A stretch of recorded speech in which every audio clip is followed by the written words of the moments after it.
ஆண்டவராகிய இயேசு கிறிஸ்துவின் நாமத்தில் உங்கள் அனைவருக்கும் அன்பான வாழ்த்துக்கள். ஜூலை மாதம் முடிந்து ஆகஸ்ட் மாதத்தின் முதலாம் நாளில் கடந்து வந்திருக்கிறோம். உங்கள் அனைவருக்கும் ஆகஸ்ட் மாத வாழ்த்துக்கள். ஆகஸ்ட் மாதத்தில் நீங்கள் சுகமாயிருப்பீர்களாக, மன மகிழ்ச்சியாயிருப்பீர்களாக, திடனாய் பலனாய் கர்த்தருக்கு ஊழியம் செய்கிறவர்களாய் காணப்பட என் தேவனாகிய கர்த்தர் நாம் அனைவருக்கும் ஒத்தாசை பண்ணுவாராக. இந்த நாளிலே ரூத்தின் புஸ்தகத்திலிருந்து ஒரு வசனத்தை நான் உங்களுக்கு வாசிக்கிறேன். 11ஆம் வசனம். இப்பொழுதும் மகளே, நீ பயப்படாதே, உனக்கு வேண்டியபடியெல்லாம் செய்வேன், நீ குணசாலி என்பதை என் ஜனமாகிய ஊரார் எல்லாரும் அறிவார்கள். ஓ ஹல்லேலூயா! எவ்வளவு ஒரு பெரிய அருமையான அழகான ஒரு சாட்சி. ஆனா இந்த ரூத் எப்படிப்பட்ட பெண்?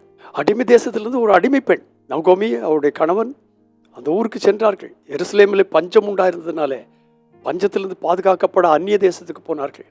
அந்நிய தேசத்திலே தங்களுடைய பிள்ளைகளுக்கு பெண் கொண்டார்கள். அந்த அந்நிய தேசத்தில் இருக்கும்போது நகோமியினுடைய கணவர், ரூத் ஓர்பாவினுடைய கணவர்கள் 3 பேர் மரித்து போனார்கள். அந்த நேரத்தில் தான் நகோமிக்கு ஒரு செய்தி கிடைக்கிறது. எருசலேமில் பஞ்சம் நீங்கி விட்டது, ஆகாரம் நன்றாய் கிடைக்கிறது. ஆகையினால தன்னுடைய 2 மருமக்களை கூப்பிட்டு, நான் என்னுடைய ஊருக்கு போக போறேன், நீங்கள் உங்களுடைய சொந்த வீடுகளுக்கு சென்று உங்களுக்கு வாழ்க்கையை அமைத்துக் கொள்ளுங்கள். ஓர்பால் உடனே தன்னுடைய மாமியார் முத்தம் செய்து போயிட்டு, ஆனால் ரூத், ஹல்லேலூயா, ரூத் சொன்னாள், நான் போக மாட்டேன், உங்கள் ஜீவனை கொண்டு சொல்கிறேன், நான் போக மாட்டேன். ஏனென்று கேட்டால், உங்க ஜனம் என்னுடைய ஜனம், உங்கள் தேவன் என்னுடைய தேவன், உங்க தேசம் என்னுடைய தேசம், நீங்கள் எங்கே இருக்கிறீர்களோ அங்கே நானும் இருப்பேன் என்று சொல்லி ஒரே பிடியாய் பிடித்துக் கொண்டாள்.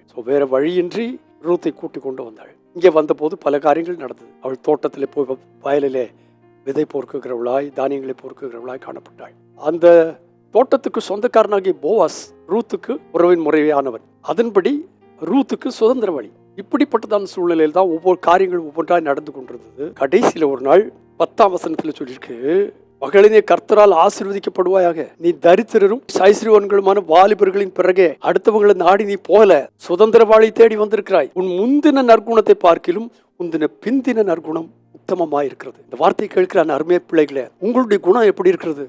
முந்தின குணத்தை பார்க்கிலும் பிந்தின நற்குணம் உத்தமமாயிருக்கிறதா? முந்தின நற்குணம் எப்படி? நான் உன்னை விட்டு விலக மாட்டேன், உன் தெய்வம் என்னுடைய தெய்வம், உங்க ஜாதி சனம் என்னுடைய ஜனம், உங்களை விட்டு விலக மாட்டேன்னு உறுதியாய் படித்துக் கொண்டாள். அது அவளுடைய முந்தின நற்குணம். பிந்தின நற்குணம் என்ன தெரியுமா? தனக்கு ஒரு வாழ்க்கை கிடைக்க போகிறது என்று அறியும் போது ஐஸ்வர்யவான்களின் பின்னாலே, தரித்திரன் பின்னாலே, எந்த வாலிபன் பின்னாலையும் போகாதபடி சுதந்திரவாளியினாகிய போவாசின் பின்னே வரத்தக்கதாக கர்த்தர் அவளுக்கு உதவி செய்தார். அப்போ அந்த பிந்தின நற்குணம் நல்லது, உத்தமமாயிருக்கிறது.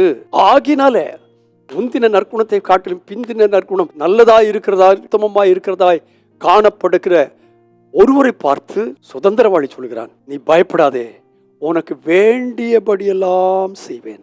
ஏன் தெரியுமா? போன வாரம் சொன்னது போல உன் வெளிச்சம் இப்ப எல்லாருக்கும் வீச ஆரம்பிச்சிருச்சு. நீ குணசாலி என்பதை என் ஜனமாகிய ஊரார் எல்லாரும் அறிவார்கள். இந்த கால்வெளியில் நான் உங்களுக்கு சொல்கிறேன், நீங்கள் குணசாலி என்பதை ஊராரெல்லாம் அறிந்தால், வெளிச்சம் என்கிறதான ஆடையை தரித்து, யூனிஃபார்மை தரித்து நீங்கள் கடந்து செல்வீர்களானால், முந்தின நற்குணத்தை பார்க்கலும் பிந்தின நற்குணம் நல்லதா இருந்தால், உங்களை பார்த்து உங்கள் தேவனாகிய கர்த்தர் சுதந்திரவாளியாகி அவர் சொல்லுவார். என்ன சொல்லுவார் தெரியுமா? நீ பயப்படாதே, உனக்கு வேண்டியதையெல்லாம் செய்வேன்.